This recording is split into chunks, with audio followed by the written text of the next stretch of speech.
around and introduce ourselves. I'm Kevin, I'm an alcoholic. Kevin. I'm Tom, alcoholic. Tom. Tony, I'm alcoholic. Hey, Tony. I'm Chris, I'm an alcoholic. Hey, Chris.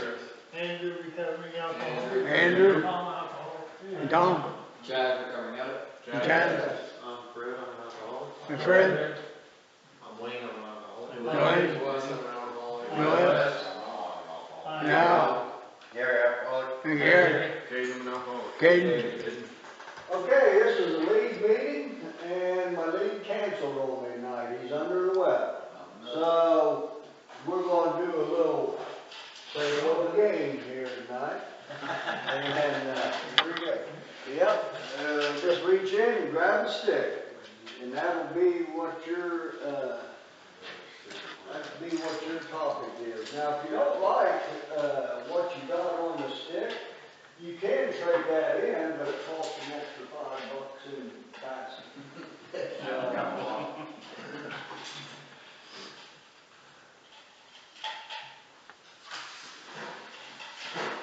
was gonna say, that one's not too much fun either. Alright, I got $5. I'm still working on it.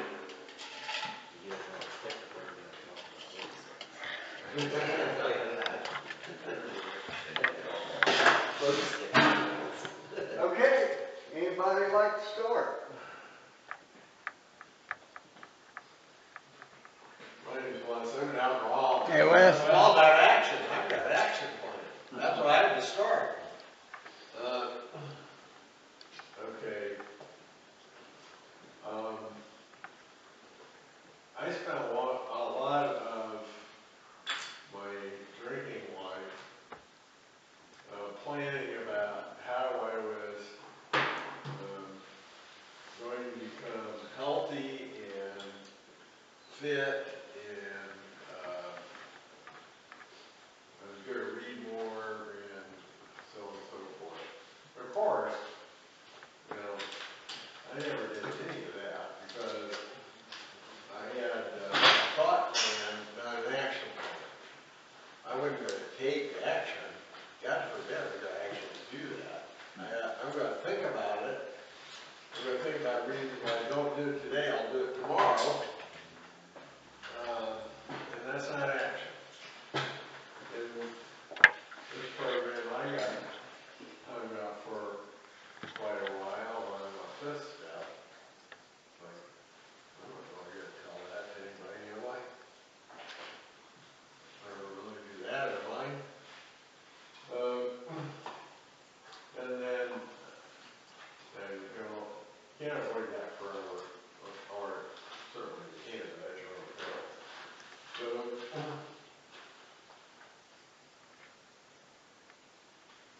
finally went through with that. It wasn't as painful as I thought. And it does start to resolve the past. So,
When I was, the advice I was given was,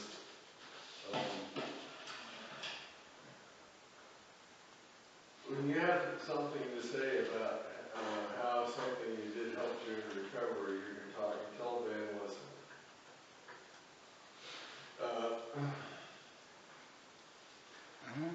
And that's part of the action too, I think. And the part of the into action is, in addition to, let's forget numbers, reach out to people. Somebody might end up being a friend. You never know, stranger things can happen.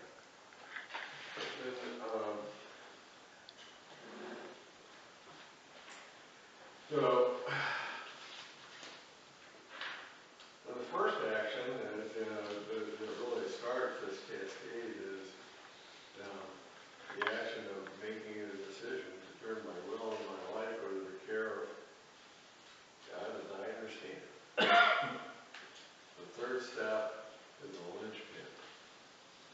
So that's where the action starts. Making a decision is an action. That's all I got. I'll cover action plan. Thanks, Wes. Thanks, Wes. Thanks, Wes. Well, I guess I'll just go next. there you go. We'll get a circle card here, so. There you go. Something next. My name's Al, and I am an alcoholic. Yeah. And my word is dependence. And growing up, depended on my parents and what have you, just normal childhood. You depended on people, and as I became an adult, people started depending on me. I mean, ex-wife, she depended on me to go to work, get a paycheck, and keep the house maintained, and do this, and the children depended on me, all the things children depend on their parents for, They always got it. My employer depended on me to go to work and do a good job, and all that, and then later on, as my parents got older, my parents depended on me to do their grocery shopping and take care of the house, and some of the stuff, they couldn't handle. And then I became dependent upon alcohol. Kind of changed a lot. I always drank, but I always provided. And, I had quite a dependence on alcohol. Now, I got that dependence beat by coming into these rooms and doing different work and doing different things, and my spirituality's changed, my health's changed a bunch because I was going down so fast. Mental state's better. But now I'm dependent on people to be like Kevin to come here and unlock this place and drink coffee. I mean, if we didn't have coffee here, we wouldn't have a meeting. So I depend on Kevin. People depend on me to have time to unlock, Wednesday nights and Saturday nights. But I depend on the people to be in this room and to give me good advice and to get me through this. So now I depend on some people too, so it's good to have a little bit of balance there. With that, I'll pass. Hey, Wes. Chad, recovering addict. Hey, Chaz. My word's higher power. Cool. And that's a real big one for me because I was a lifelong atheist for the longest time. I mean, all the way up until I was, just this past year. And then I seen what the power of prayer can do, and I felt what the power of prayer can do, and turning to a higher power as I know and understand my God. Everything has changed for me for the better. At first, I didn't really understand it. I didn't understand my faith. I just figured going to church would make you a good Christian, whatever. But you actually have to read the Bible and understand the Bible and understand what Jesus, why he died. He died for our sins, and my higher power has carried me through this and to this program. Without my higher power, I probably wouldn't have found these doors. Wouldn't have found this route. I wouldn't be myself the way I am. And I heard in church today, you know, everybody's waiting on miracle hands to make a miracle while God's waiting on obedient feet. You know, we don't want to walk the distance, but we always want something now without doing the work we're supposed to put in. And then on Wednesday at church, you know, we were told we can't be forgiven unless we forgive others. You know, our higher power works in mysterious ways, at least mine does. And with my higher power, I'm starting to learn and understand life a lot better and get a better grasp on it and become a better man, a better father, a better husband, a better employee, a better friend, son, brother. I mean, all these things that I didn't realize I was bad at, you know, until I found my higher power. And by the grace of God, I'm just so grateful. You know, grateful for everybody in here, grateful for this program. I'm grateful for my church, and just grateful for my Lord and Savior altogether. You know, without Him, I don't even think I'd be sitting in this seat right now. And that is a fact. So, from someone, as I said, who was a lifelong atheist, to going to the faith that I have now and praying every night with my children, it's a wonderful thing. It's a wonderful feeling. Waking up every day happier, you know, feeling better about yourself. And I have my higher power to thank for that. So, that'll pass. Thanks, man. Chris, alcoholic. Hey, Chris. I have meditation, so this has kind of been a road that I'm on, a path. When I first got sober, I spent time in meditation, really taking inventory of my life, because I didn't do that before. When I was drunk, I didn't really care what gifts I had been given, wife, kids, job, just didn't care, didn't want to think about it. So it started with me having to sit by myself and just think about all the things that I've taken for granted. And after doing that, I've kind of grown into this 2 times a day where I meditate, and I'll start with the evening before bed. I open the Bible to wherever it is that I open it to, and I read it until I feel like God has told me that there's a message here that He wanted me to have, and then that's when I'm done reading the Bible. If that takes me 30 pages, it takes me 30. If it takes me 1, then it's 1. And then when I wake up the next morning, I think about that message that He put on me the night before, and how I'm going to use that message that day for His will to be done. Mm-hmm.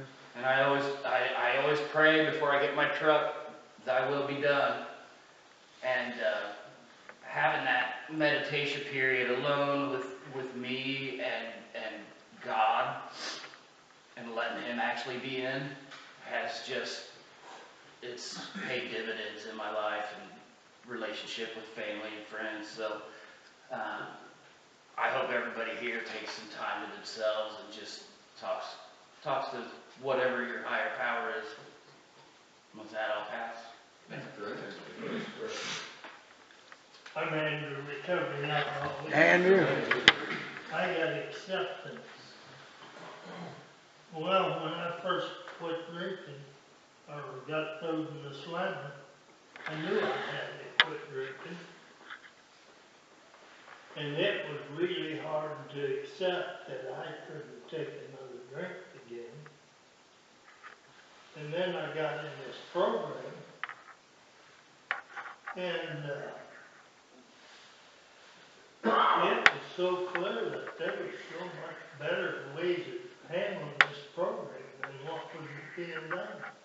But then I had to accept the fact that they said what they wrote down wasn't to be changed.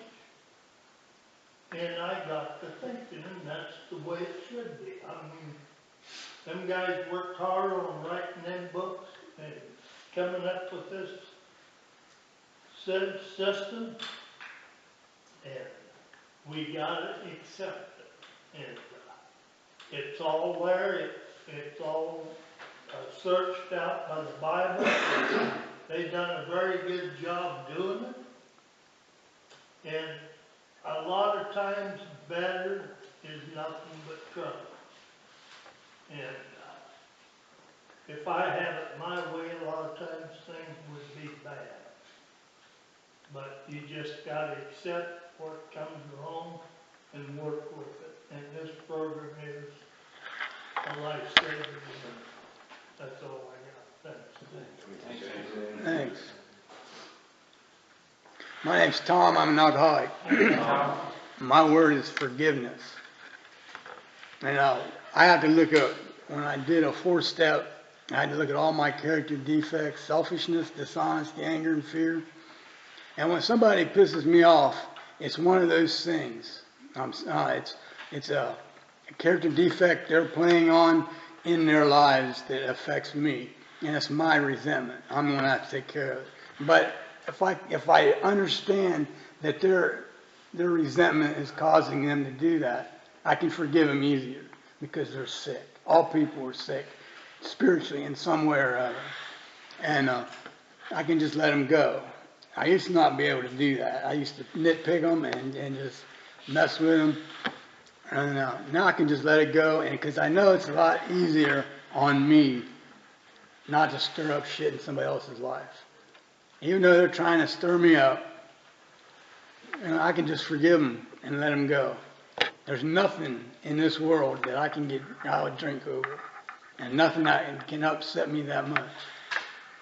And I just keep doing what's in front of me to be done, and I leave the results up to God. And one day at a time. That's all. Thanks. Thanks, John.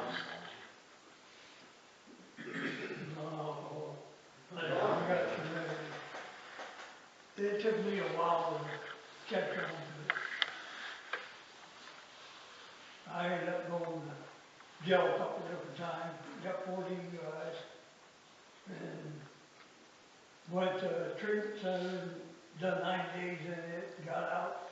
I wasn't out an hour, not a back anymore again. I told myself, it didn't work for me. And I'm just glad I finally hooked into it. And that's all I got. Thanks, Don. I'm Tony, I'm alcoholic. Hey, Tony. I got resentment, and that's kind of where I'm at, trying to get rid of a lot of resentments.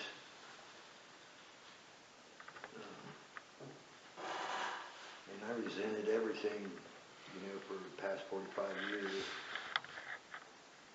Kind of blamed God and cops and court system, and how I even blamed AA,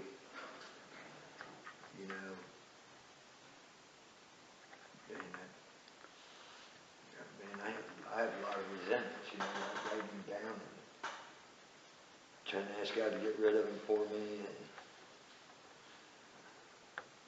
And, they're leaving me little by little. A lot of resentments have left me, but I know that's something I got to work on myself. I know that it'll eventually come where,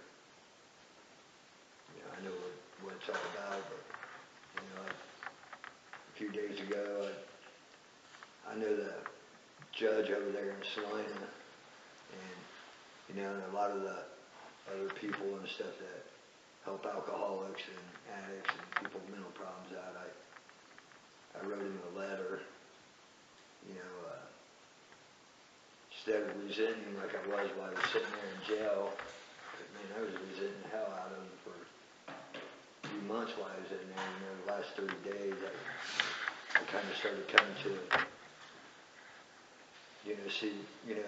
He gave me a chance, instead of sitting there for 6 months. But if I'd have just set my time out for 6 months, I would've just got out and kept back on using and doing drugs and stuff, but, you know, he gave me a chance, and I told him not to, you know, I thanked him for it, and told him never to give up, because, you know, he's probably helping a lot more people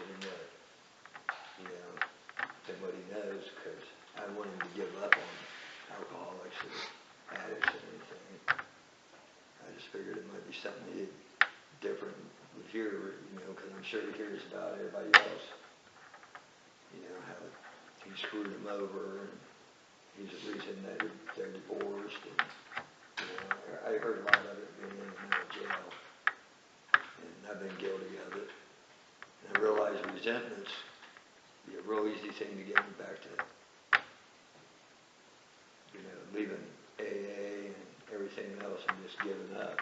So, resentment's seems like a pretty hard thing to deal with, you know, because I resent myself for, you know, the last time I was indoors, I had a really good sponsor.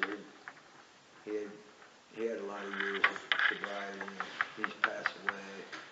He caught me drinking in a bar and gave me money, and I resented myself, you know, that's the biggest resentments I have really are against myself and the things I've done, you know, because I realized, man, I messed up a lot of lives, and especially my own. I had a lot of really good chances to do things,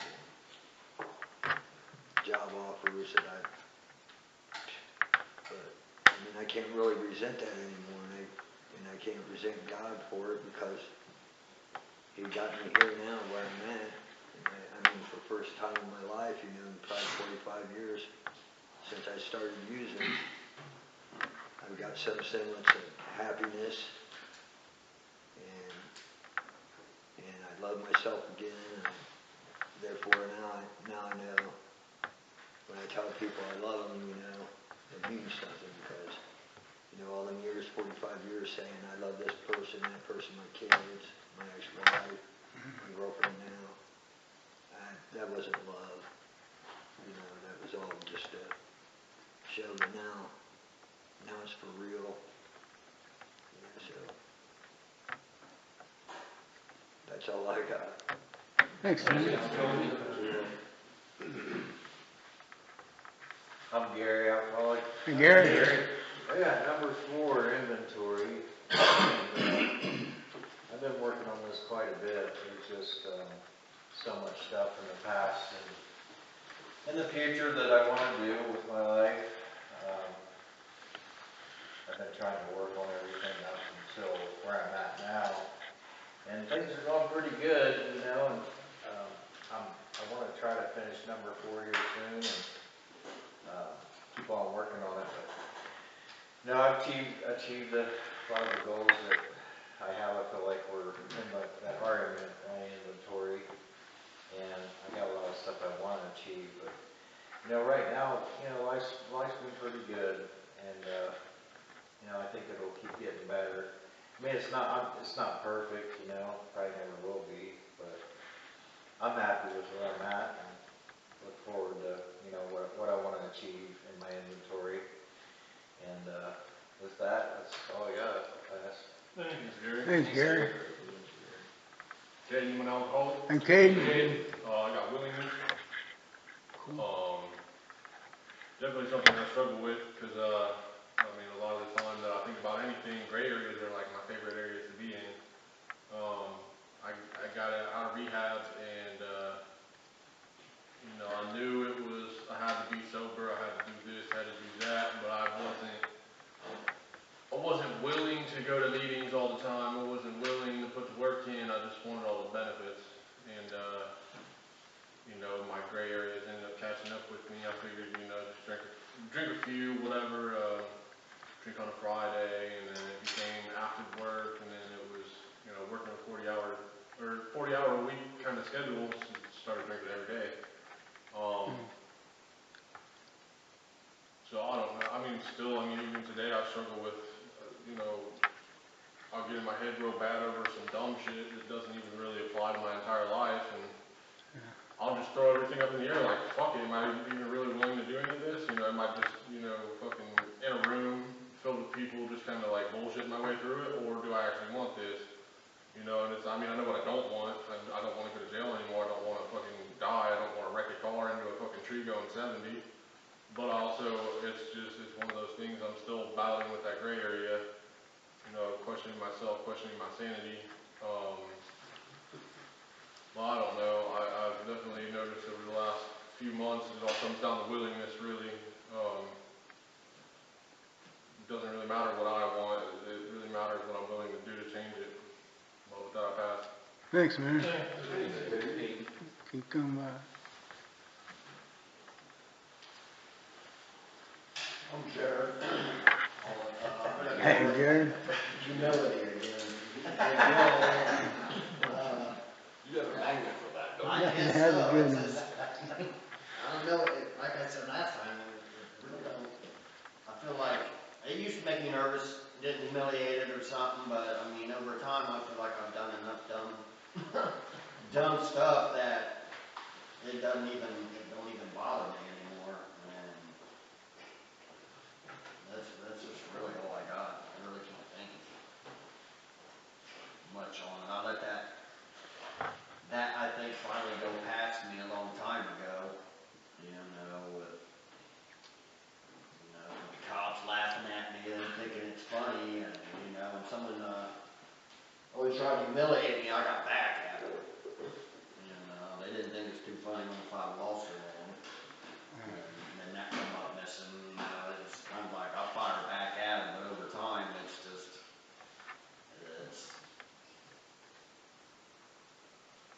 I don't know. It really doesn't mean much to me anymore, I can finally look past all that and see the path that I was on between the drugs and the alcohol, and not using that as an excuse, because I still knew better, but I'm still trying to figure out why I even took that path and everything, of the roads that I took and the relationships, and it's like I knew where it was going to lead, but I still took it anyway, and Yeah. that's all I got. Hey, Jared. Wayne, I'm an alcoholic. Yeah, Wayne. My word is gratitude. When I was drinking, I didn't give two craps about nothing. The only thing I was thankful for was the liquor store had my bottle that I was there to get. But once I realized that I had a problem and seeked help, and that was where I was introduced to AA. And the program worked great for me. I'm thankful for the program and everybody in it that I've met. And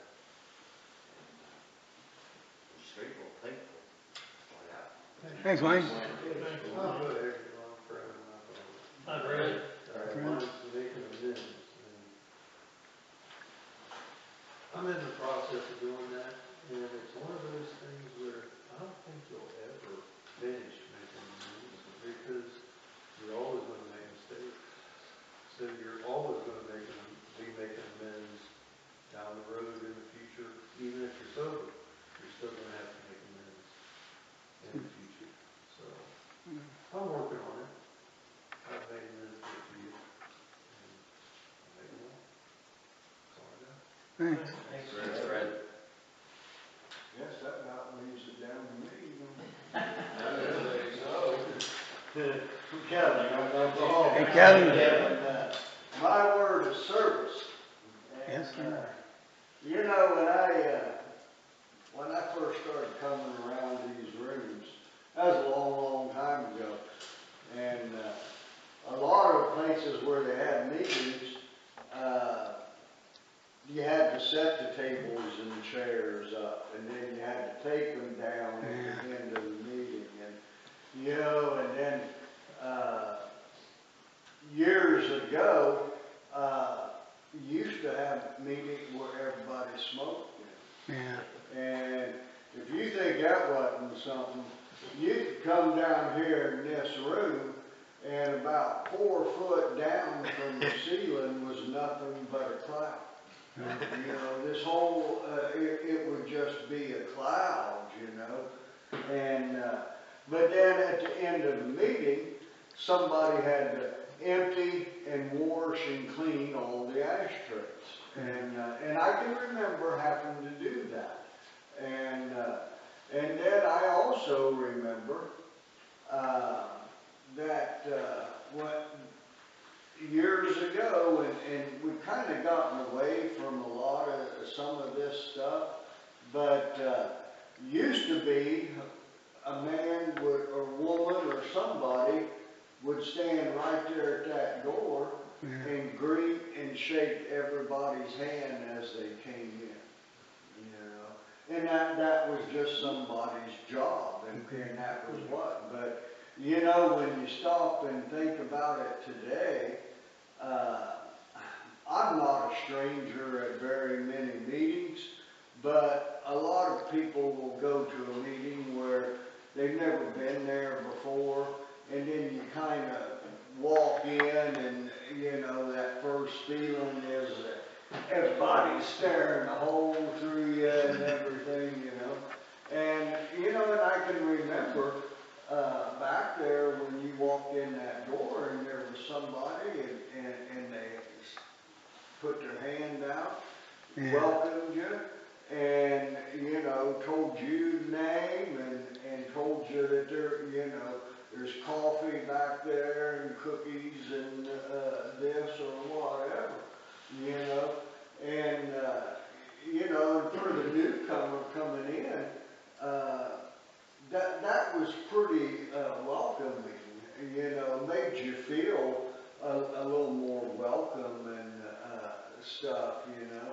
And I don't know, over the years, we've just kind of gotten away from that. There was a gentleman, he passed, I don't know how long ago that's been, probably 5, 6, 7 years ago by now, but his name was Handy Bar Rick. And he always did that. He always did that. He, at every meeting, he was from Walpock and they had 2 meetings a week over there. And he always stood at the door at the meeting and greeted everybody that come through.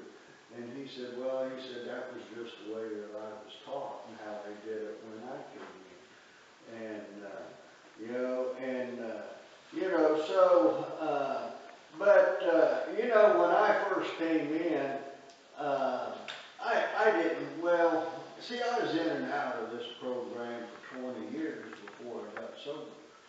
And, but, you know, when I got sober and they started talking about service and stuff, you know, I knew that there was other ways to do service work.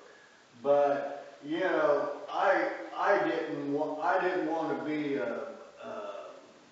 don't know what the hell they call it, DCM, the district, the guy that is kind of the head of the district, and then you can go on down to the bigger area and, you know, and do all that.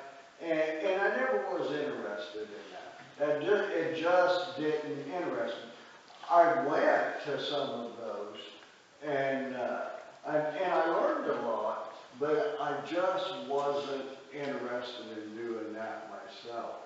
But, you know, what I learned is that I learned setting up that meeting, you know, getting your books, getting all your readings out, making that coffee, you know, doing that type stuff, giving rides, you know, that's probably one of the biggest service acts of service you can do is to give somebody a ride to an AA meeting. You know? I know how important that was for me because the first 6 years I was sober, I never had a driver's license.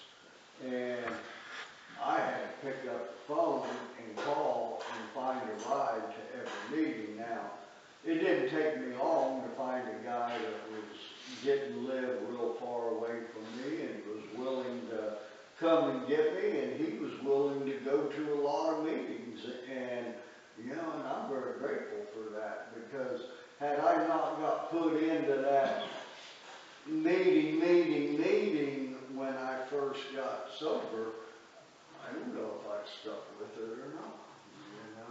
But I got to a lot of meetings, And, and there's you know, sponsorship, that's an act of service, you know, just doing anything to help somebody out, get a meeting going, keep a meeting going, and, you know, and for me, you know, this has been my home group, for 23 years, you know,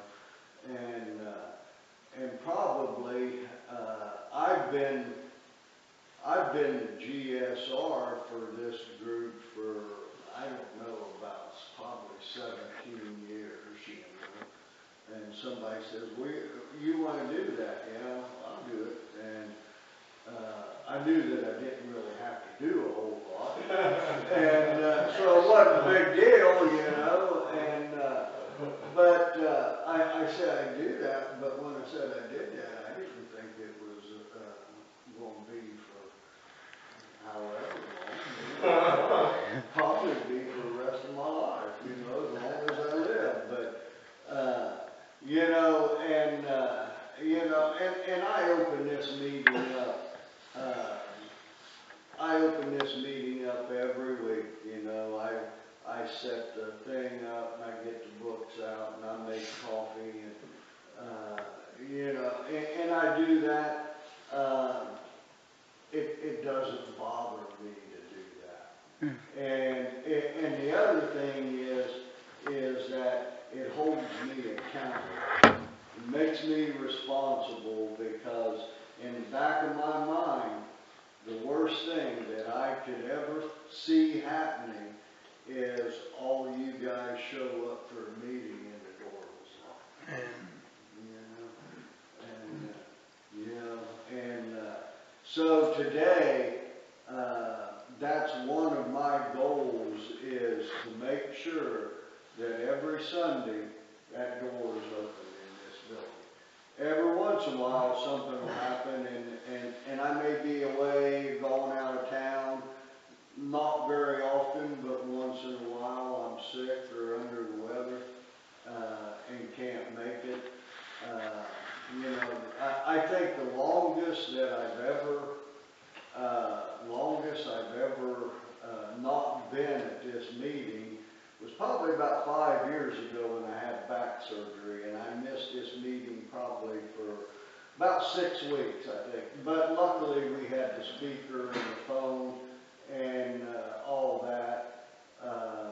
And then actually shortly after that's when COVID hit. And I was still recovering from back surgery, and they shut us down here at the church. We couldn't have a meeting. So I don't know, for probably a month or month and a half, I kind of run a little underground meeting at my house, and we just made a circle in the garage, and I got a coffee pot going, and you know, and we had a meeting, because that back surgery was a long recovery. And but you know, I don't know.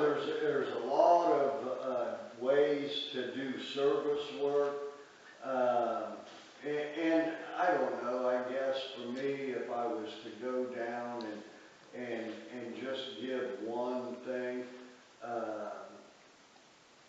that, you know, of service, to be of service, is just to help another alcoholic any way you can. You know, any way you can, because you know, sometimes they need rides. Some people need help doing something once in a while. And one thing about Alcoholics Anonymous, if you look around, you're going to find somebody that knows how to do anything you want to do in here, in these rooms,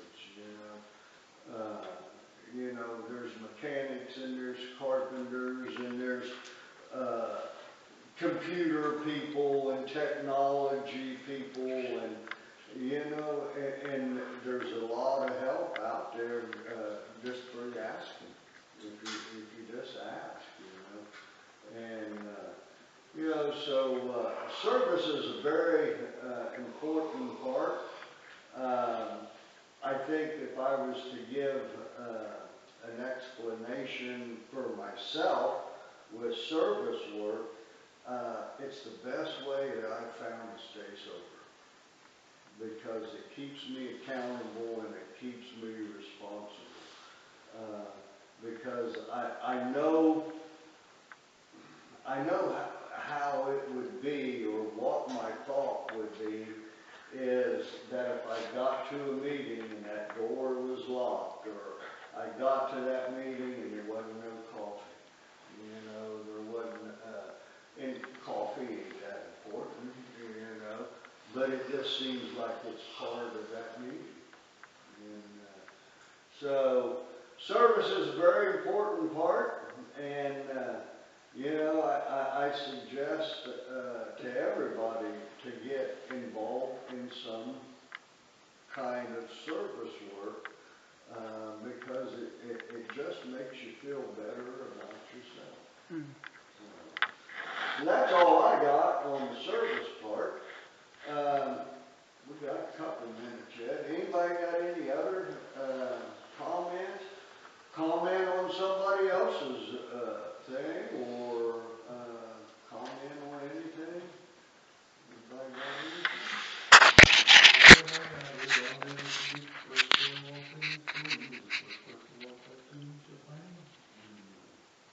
Very first person walked up to the time. That was how I was Didn't go all. taught. And, Here at Evansville, Indiana, yeah, just across the river. okay, so it's in the western part. On the way to Louisville. Way west of Louisville. Oh. I don't know much about western Kentucky, western part. I've always went to the eastern part. I like the mountains.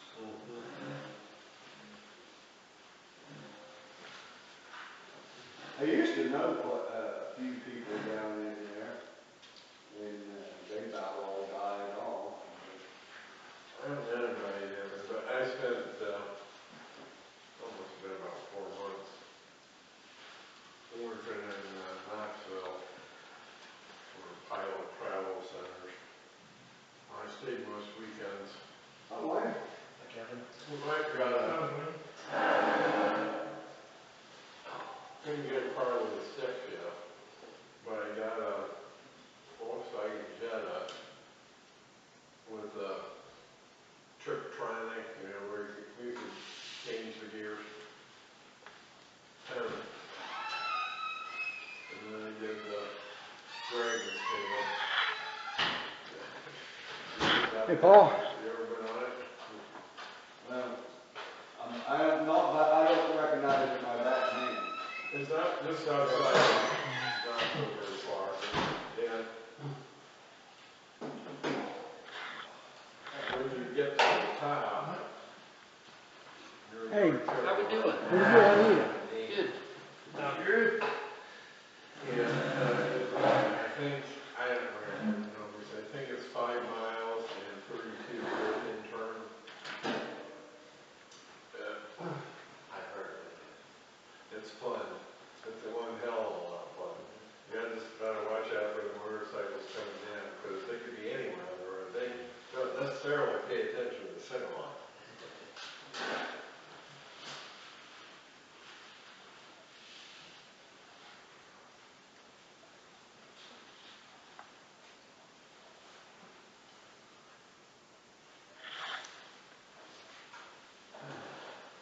Very good, Fred. How are you, Fred? How you doing, Fred? How you doing? Fred. Yeah, that comes now.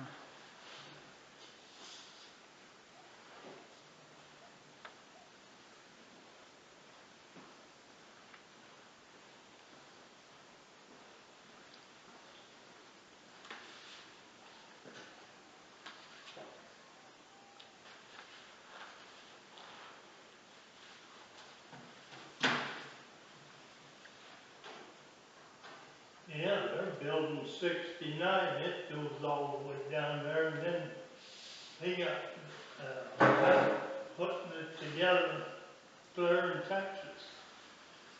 They say 69 is the, Six, the last, 69. interstate highway to be completed, it's not completed yet. Oh, yeah. Yeah, the section from, Indianapolis to Evansville is too, is not interstate. Which road's that? So, what part of 69 are they building? Well, they're putting a bridge in across the river right now. Okay. Is it? It's done to Evansville. Oh, it's done there, so. When do they finish it? When they've been working on it since, shit, I don't know, 97? Or, no, I guess it was 07 or 08, somewhere in there. You're gonna turn that a 4-lane, I ain't don't you? think I've ever been It's Line, on do a 69 4-lane? south. Yeah, they built a brand I've new been road. there. Yeah. 37, I thought they was gonna use 37, but they're just a little bit further west of 37. Chicago, don't it, or not? Or is that? No, No. goes to Fort Wayne, or I didn't know. from Indianapolis to Fort Wayne, and then I don't really know where. It goes all the way to It Michigan. goes up to Lansing. Yeah, it goes. It goes up the center of Michigan, I doesn't know it? about that. I've Goes never up- been up that. Up through Jackson. by- 69, I've just been on that stretch between Fort Wayne and Indianapolis on 69. I've never been south or north of Fort Wayne on 69. I remember Josh would have been maybe about 64, I think it was 64. Yeah, 75 completed all the way through. So my mother decided to go to Florida down 69, then down through Alabama. That was going to be easier, even though it was a little longer.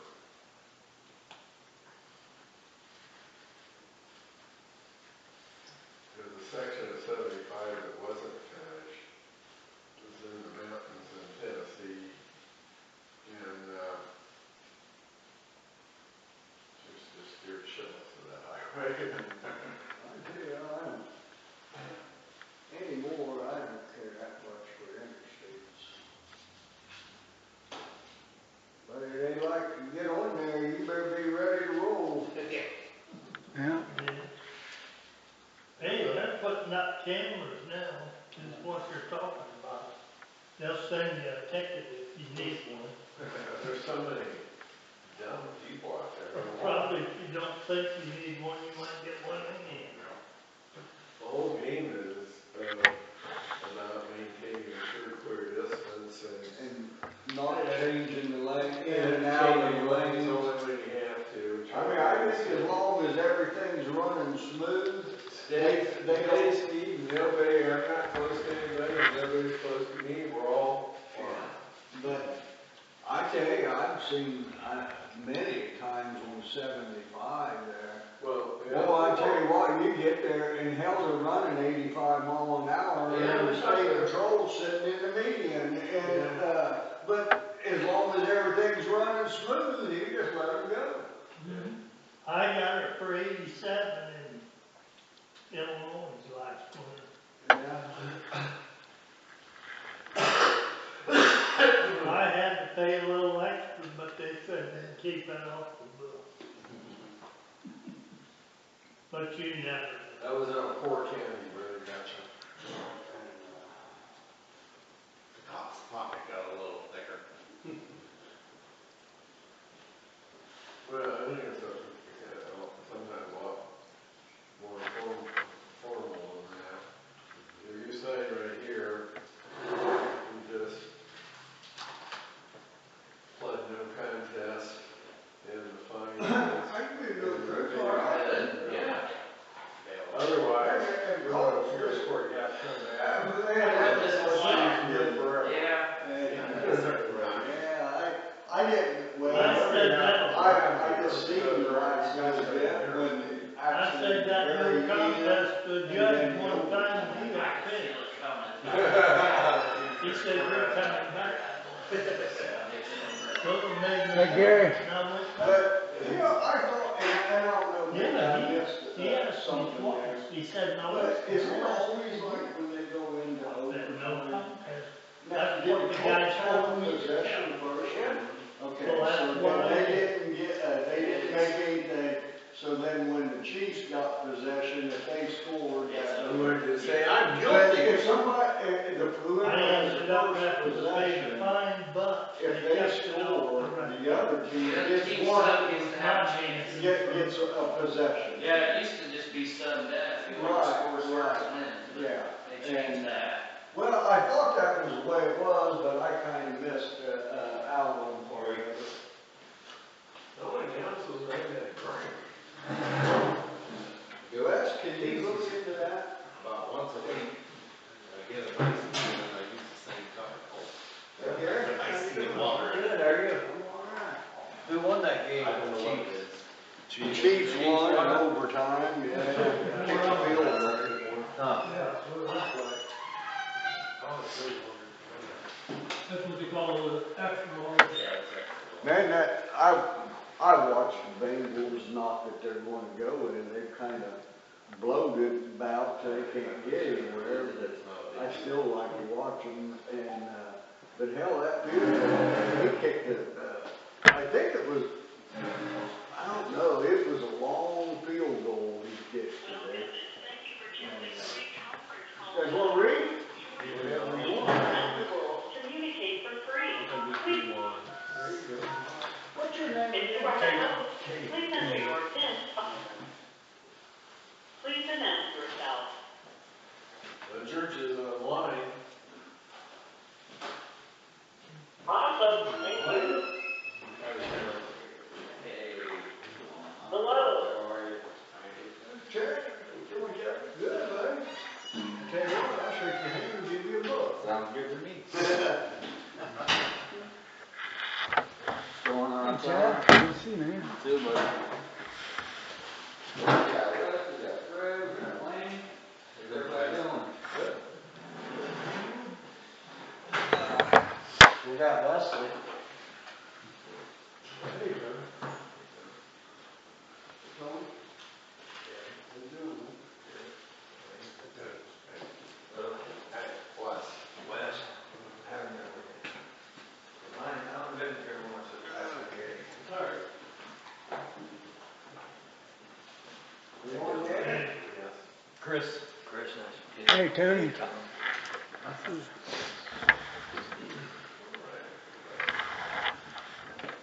Hey, good evening, everybody. My name's Kevin, and I'm an alcoholic. Hey, Kevin. And I'd like to welcome everyone to the Fort Recovery Sunday night group of Alcoholics Anonymous.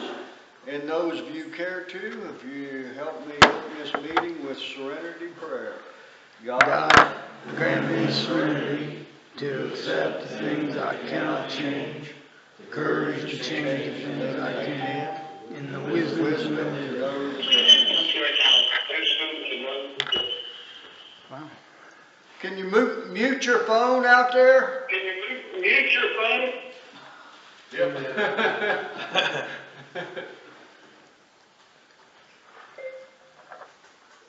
Okay. All right. AA Preamble. Alcoholics Anonymous is a fellowship of people who share their experience, strength, and hope with each other that they may solve their common problem and help others to recover from alcoholism. The only requirement for membership is a desire to stop drinking. There are no dues or fees for AA membership. We are self-supporting through our own contributions. AA is not allied with any sect, denomination, politics, organization, or institution. Does not wish to engage in any controversy, neither endorses nor opposes any causes. Our primary purpose is to stay sober and help other alcoholics to achieve sobriety. And, with that, I've asked a friend, Caden, if he agreed to. Is somebody, Is it, dialed in from here? No, I'm not on, no. we're getting a lot of feedback out But I there. think it's coming from in here, so I'm gonna dial back in. I'm gonna hang up and dial back in. Alright.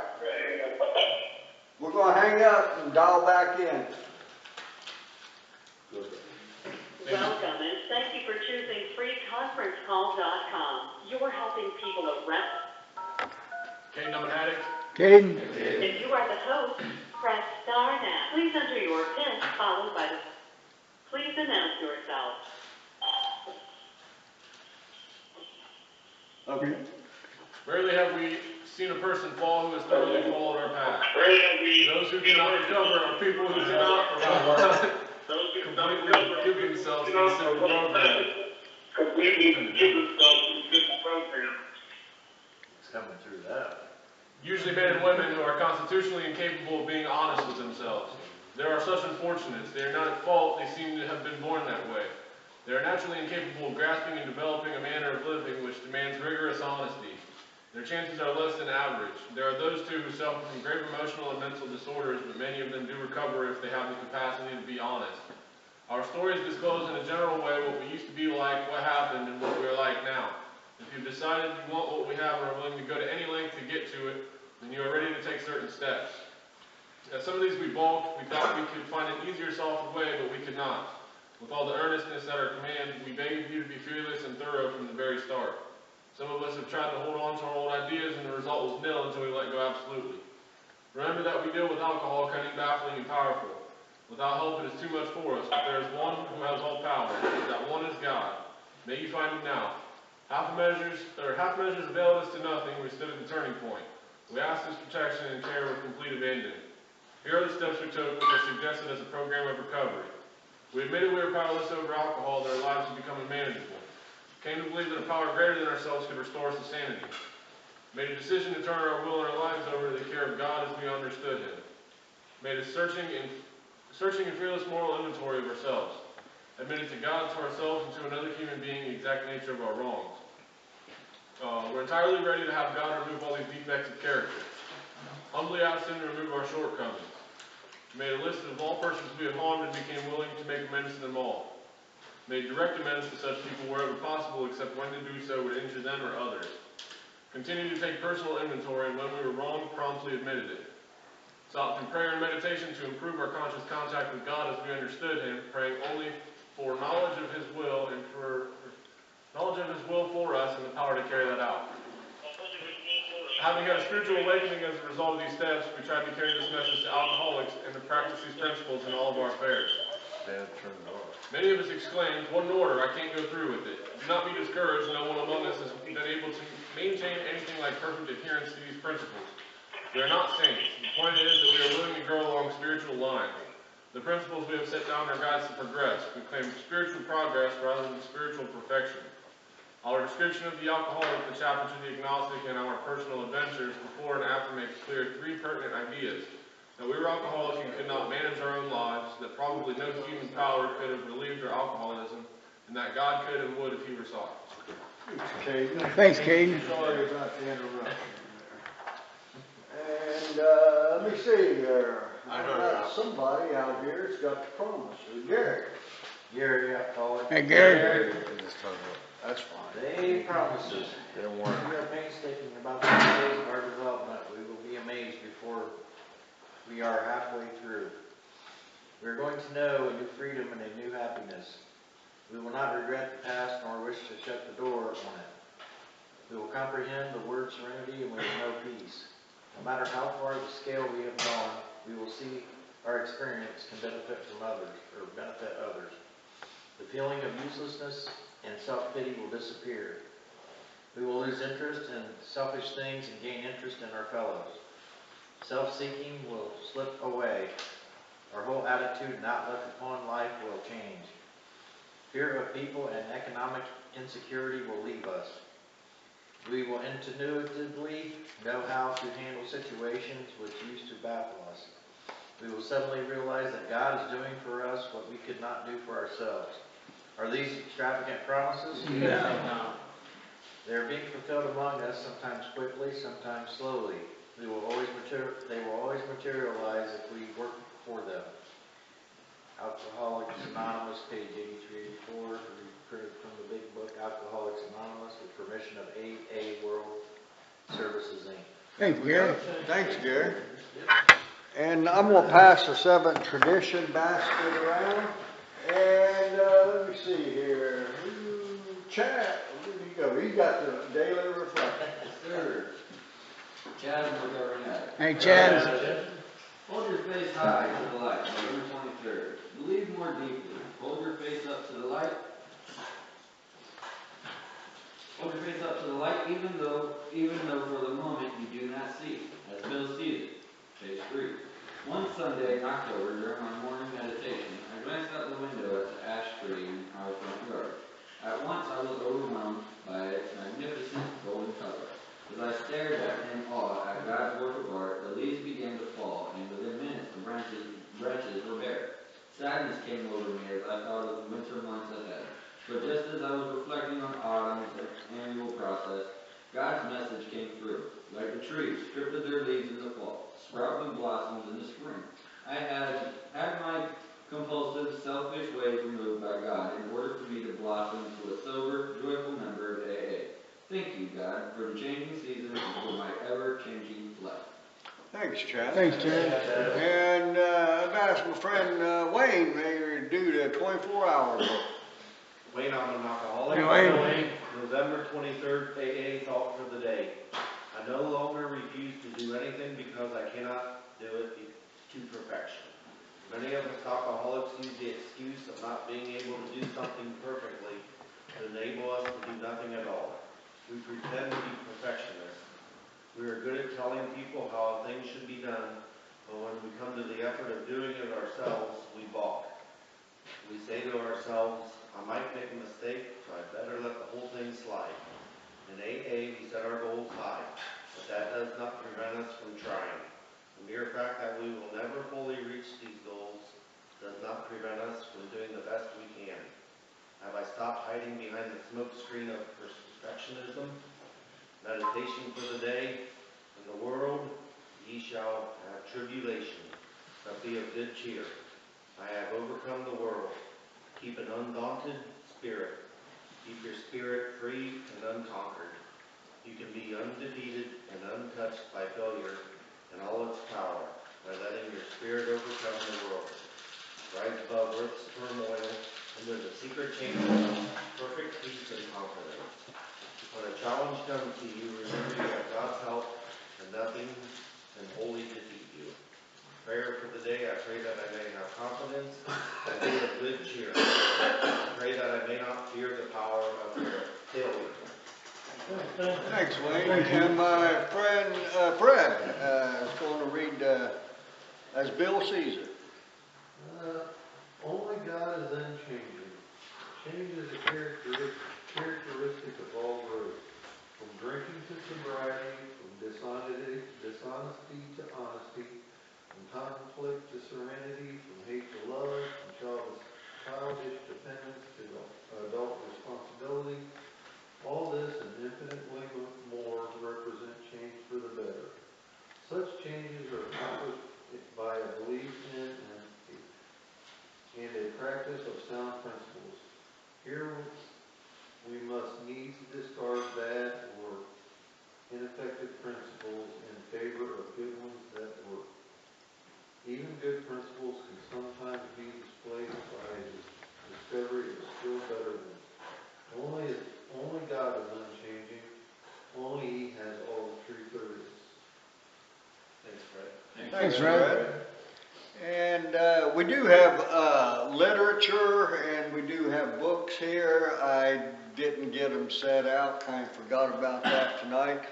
But if you need some literature or a book, see me after the meeting, and if I don't have it, I'll get it for you. And